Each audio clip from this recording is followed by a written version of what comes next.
Hey there, my name's Niandra. I've been super slow to make videos lately because of burnout and personal issues, so I thought I would quickly just give my thoughts on the 2021 Archive event skins. Since I am a Mercy channel, I'll start with her Camoflauge, and I've already seen so many mixed opinions on this one.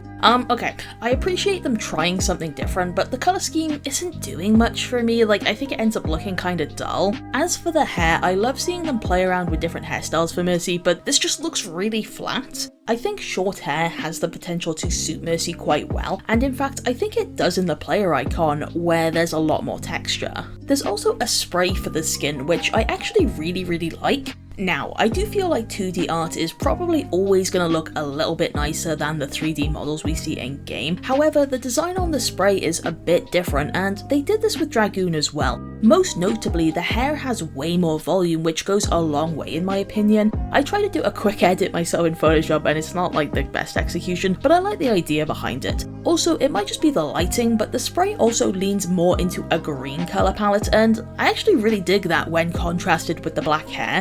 Maybe it's a Shigo thing or something. You'll notice that the spray doesn't even have the camo pattern, which again, I think I prefer. According to Overmercy on Instagram, the pose of the spray is a reference to Florence Nightingale, which I think is really cool, but also makes me feel like the spray and the actual skin are just a bit disconnected from each other.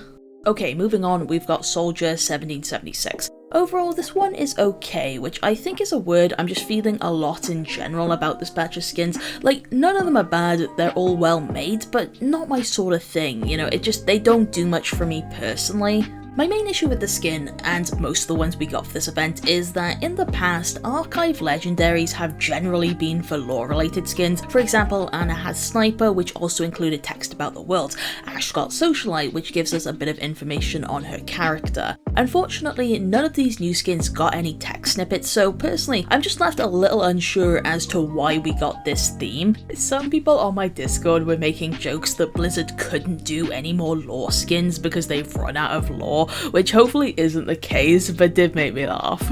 Moving on, let's look at Genji's Bushi.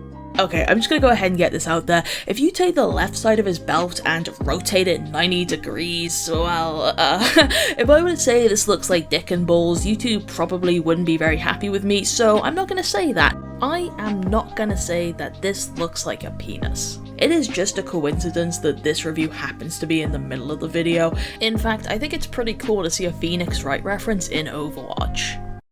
But yeah, again, this skin is okay, and I do like the colour scheme a lot. My main problem is that this just looks a bit bulkier than Genji's other skins, and a bit similar to this one as well. Moving on, Tracer's Calvary. Honestly, I have nothing to say about this one. It's a real head empty, no thoughts for me. Again, it's not bad, it's well designed, it's also just not interesting to me personally. I almost want to say that this one feels like a missed opportunity to give Tracer a sort of World War pilot themed skin.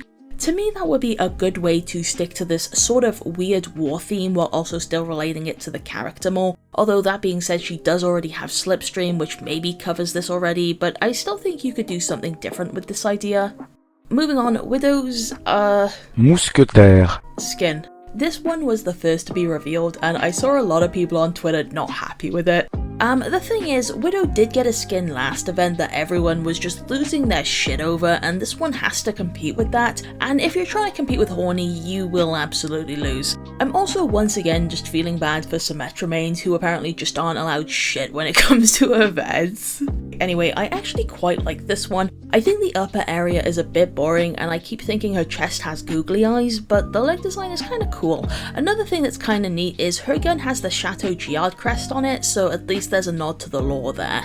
Last of the legendary skins is Zarya. Like Tracer, not a whole lot of thoughts on this one, but I do think it is one of, if not the strongest skin of this event. I feel like Zarya is a character who initially started off with some pretty weak skins, and they've consistently been getting better lately. Blizzard has finally gotten the hang of dressing up this tall, muscular lady. Overall, great stuff.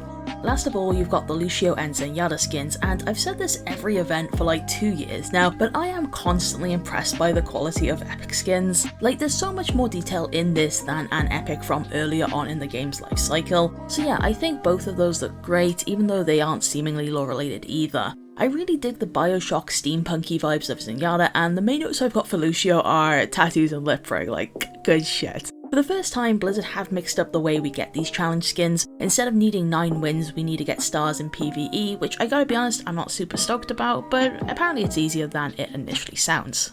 Anyway, that's all from me. Thank you for your patience while I get back into my groove and stuff. Thank you for watching and have a nice day.